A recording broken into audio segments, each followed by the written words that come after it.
Welcome back to the deep dive. You know, if you've ever tried to read a long article while your phone is just buzzing away next to you, Oh, yeah. Impossible. exactly, then you already understand today's topic on a really fundamental level. Mm-hmm.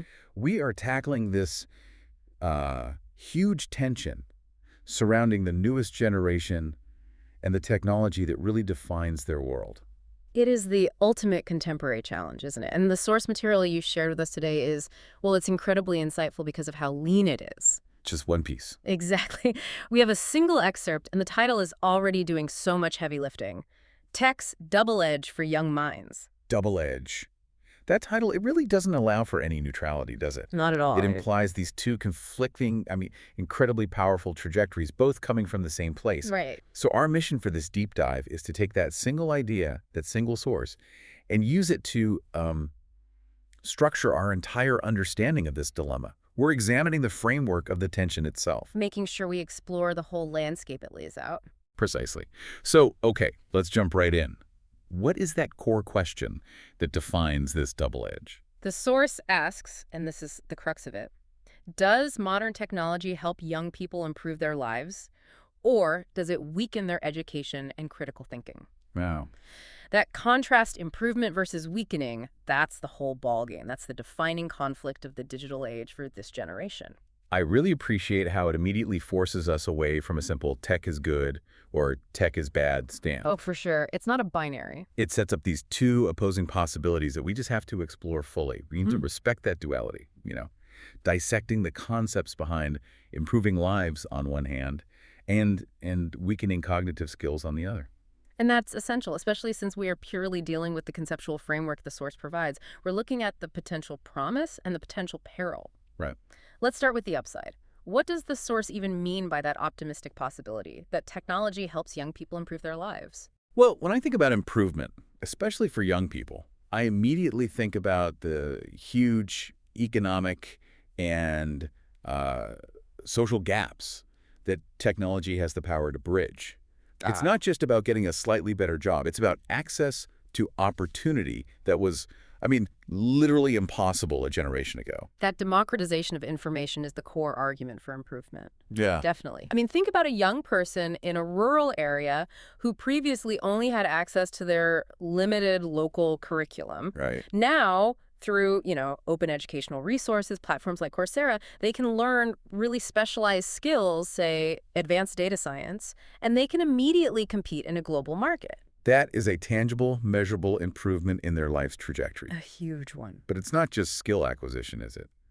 It's the ability to, stack skills and build personal leverage. What do you mean by that? Well, a teenager can teach themselves how to code. Right. They can launch a product, market it globally on social media, handle payment processing. All before they even finish high school. Exactly. Yeah. This kind of accelerated agency, it just fundamentally redefines what early career success can even look like. We also have to consider improvement in terms of well-being. We often overlook that when we focus only on the economics. That's a great point. For young people who might be facing isolation or specialized mental health challenges or needing support systems for marginalized identities, technology often serves as a lifeline. A vital lifeline. It allows for community building and access to resources that might not exist in their physical, their immediate vicinity. So when we're talking about improving lives, we're really talking about massive increases in agency, economic potential, and personal support infrastructure. Right. But even as we celebrate these real opportunities,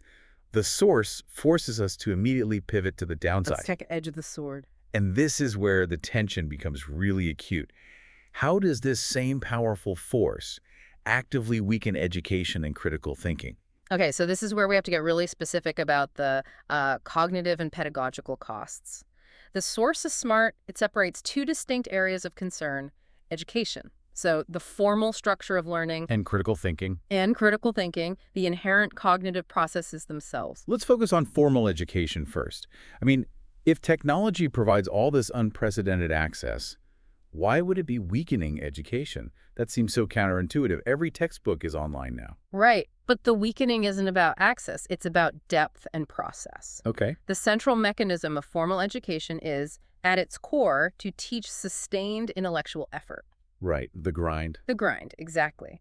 So if a student is faced with a challenging problem, like, say, synthesizing 5 different sources for an essay, and they can instantly generate a highly plausible, ready-made answer using generative AI, They bypass the whole point. they bypass the entire effort required for real analysis and synthesis. So that fundamentally changes the skill that's being valued, doesn't it? Right. If education is weakened, it's because we are still measuring the output, the finished essay, Right, the final product. while the student has skipped the high-friction, high-value process of research and that conceptual struggle. Yes, The tool becomes a substitute for learning, not an amplifier of it. exactly. When the intellectual crutch is too effective, the mental muscle just atrophies. Mhm.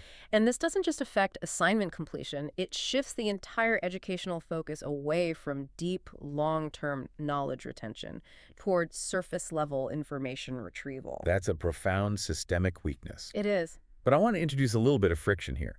If the source says technology weakens education, isn't that just blaming the hammer for hitting the wrong nail? How do you mean? I mean, technology is just a tool. If the educational structure is rigid and still grading for 20th century knowledge acquisition, shouldn't the critique be aimed at the institutions for failing to teach how to properly vet and apply these 21st century tools? That's a crucial point. It forces us to define the mechanism of the weakening. Hmm. Is the tech inherently detrimental, or is it just an accelerant for our existing human tendencies toward, cognitive shortcuts? Right. However, the source material focuses on the effect on the student, and that effect is, well, it's undeniable. When friction is removed from learning, the resulting knowledge is often brittle. And that fragility, that brittleness, Yeah. leads directly into the second area of concern, the weakening of critical thinking. Yes. Education might be a structural problem, but critical thinking is a cognitive casualty, as you put it. And if we look at the cognitive requirements for critical thought, things like sustained attention, complex source evaluation, navigating ambiguity, intellectual patience, All hard stuff. all the hard stuff, the standard digital environment actively works against them. How so? Well, the digital ecosystem, it's designed around rapid consumption. It rewards immediate emotional responses, and it minimizes the variability of our attention spans. Right. Critical thinking requires you to slow down, to hold 2 opposing ideas in your mind at the same time, and to engage with material that doesn't immediately appeal to you. And when young people are constantly immersed in platforms that reward the exact opposite, speed, simplicity, instant gratification, Then the capacity for deliberate, complex thought just suffers. it's the constant fight against fragmentation. Fragmentation, You yeah. know, every time your mind is pulled away by a notification, it has to expend energy to return to the original difficult concept. If that happens dozens of times an hour, the mind is being systematically trained away from the deep work that you need for synthesis. And then you have the algorithmic reality. Oh, yeah. Critical thinking requires us to evaluate evidence and resist confirmation bias. But algorithms are specifically designed to create information silos. They show young users more of what they already like or engage with. Leading to these increasingly defined echo chambers. Ex- I agree that silos are dangerous, but let's push back on the framing just a little bit again. Isn't the internet also the single greatest tool for breaking those silos? It can be. I can seek out opposing viewpoints, primary source documents in seconds. That was impossible 30 years ago. So does the diminishing of critical thinking reflect a weakening by the technology, or is it a failure of the user to exert the necessary discipline to seek out complexity? I think it's the sheer weight of convenience working against them. Ah, While the tool allows us to break the silo, the environment rewards us for staying within it. If the default setting encourages simplification and the path of least resistance, then the technology environment itself is systemically biasing the user toward a diminished critical thinking capacity. even if the tools for complexity exist. Even if they exist, that's the subtlety of the weakening effect the source is pointing toward. That makes the tension so profound. We've been using these abstract terms, democratization, cognitive casualty, atrophy, but when you distill it, the tension is deeply personal. It is. Every young person watching a useful skill-building tutorial on YouTube and then immediately getting distracted by a flood of simplistic notifications is living that double edge. Every single day. It's this constant internal negotiation.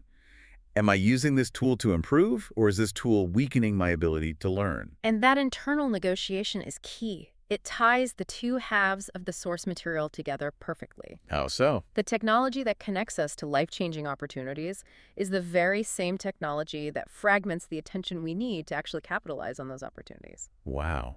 So it seems like the potential for life improvement is now entirely dependent on the strength of their critical thinking. Absolutely. If technology weakens their cognitive skills, then their ability to navigate the complexity required to actually leverage that economic potential it's compromised. The two sides are completely interdependent. Yeah. You need a strong, disciplined mind, a mind capable of resisting the simplifying forces of the digital environment in order to access the real, lasting improvements technology offers.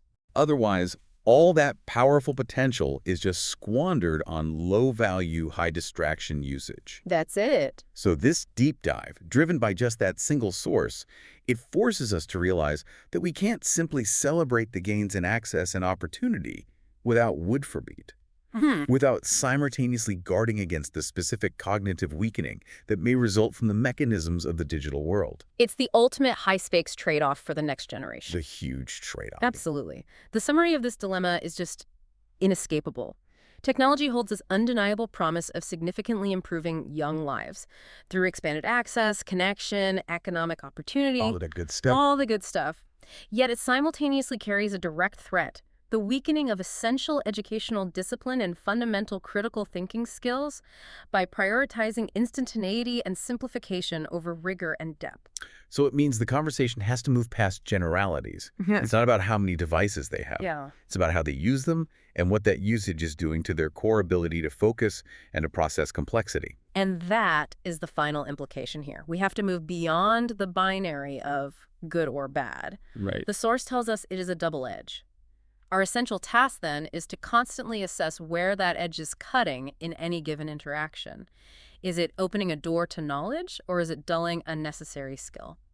So we'll leave you with this final provocative thought, straight from the heart of the source's tension.